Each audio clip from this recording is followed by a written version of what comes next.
Hey everyone, it's Orly, and we are here with another Tech Tip podcast. If you haven't had a chance to listen yet, each week we're going to take you on a journey through the fascinating world of bowling technology and beyond. I'm going to have different techs on, trainers, people, big names throughout the industry that are just going to kind of help us with tips, tricks, and, kind of give us details on how to fix certain things that you might not have time to call in to tech support and you just want to do a quick fix. So by listening to these shows each week, we're going to give you some things that could hopefully help you fix products. So today we have a special guest. Kyle Burns is with us. Kyle, welcome to the show. Thank you, Orly. Pleasure to be here. Thanks for being here. And Kyle, first off, can you let everyone know what you do with QubicaAMF and, your title and kind of what you do? Right. So as Orly said, my name is Kyle Burns. I am the documentation specialist as well as the second shift supervisor here in tech support. So basically that means I am responsible for compiling, creating, and making available all of the kind of self-service content for our external users, our customers over at Technical Resources, part of the Conqueror Maximization Resources Library, as well as all the internal documentation that our techs here utilize to fix all the problems that are coming in. All right. Well, Kyle sounds like the man that could answer any questions that we might have. So, Kyle, we have a topic for you today. Let's say I'm working in a center. Somebody comes up to the front desk and they're like, "Hey, Orly, the super touch down there, or touchpad, or whatever they might say, it froze. It's stuck on the screen. What is going to be the best way to fix that?" Go ahead, Kyle. Let them know.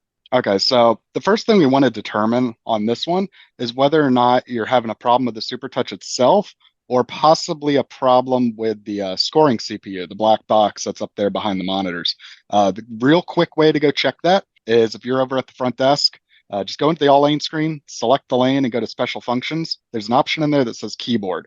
What it should do is bring up a little emulated screen there of what should be displayed on the super touch.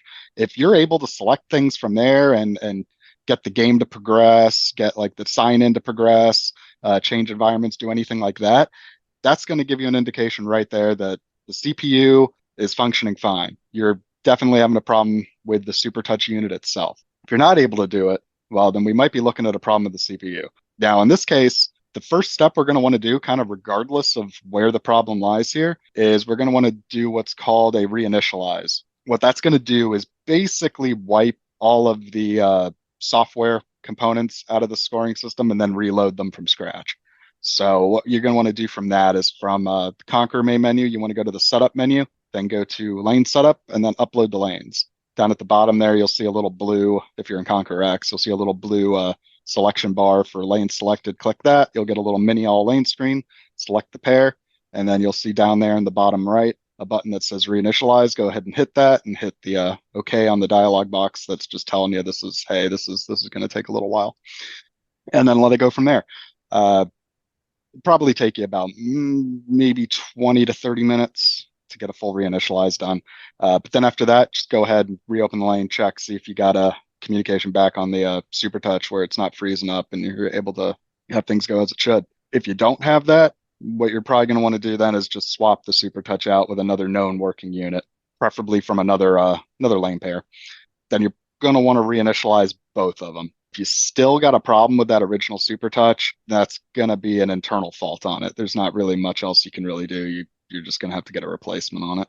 All right. And Kyle, if they have any more questions, let's say, you made that sound easy. If I was trying to explain it, I probably would have been just all over the place. If they still have a problem or, they still maybe need some helps with some of those tips, how can they get in contact with you? So there's two great ways to get in contact with us here in tech support.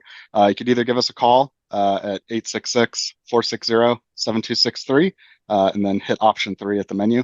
That should connect you right into tech support. Depending on the call volume at the time, you may get routed to an answering service. I'll just take a message and ping us and we'll get back to you as soon as we can. If you're not in a position to call, let's say maybe you're not at the center at the time, you're going on behalf of someone else for whatever reason, you could always shoot us an email anytime over at techs, spelled TECHS, at QAMF.net. And that'll send an email directly over to our queue as well. As soon as someone's available, they'll reach out to you on that. If you want to go through email or you want to switch over to the phone, that's fine too. But those are easily the two ways to get in contact with us here. Now, emails, let me get mine out real quick. ORIVERA at QubicaAMF.us And that email you guys could use if somebody has a question and I could, get more answers for you, or also just if you have a show topic you might want us to talk about, maybe there's something you're having trouble with, or there's something that you're able to fix, but maybe just kind of keeps happening and you want somebody to talk about it, feel free to email me there and I will try to help you out as much as possible. And Kyle, I appreciate your time today, and I know everyone out there appreciates your time. We will definitely have you back on the show because I have a ton more questions I need answered, and I know you don't have time for those today. So I appreciate it, and we will see you next on the next Tech Tip podcast.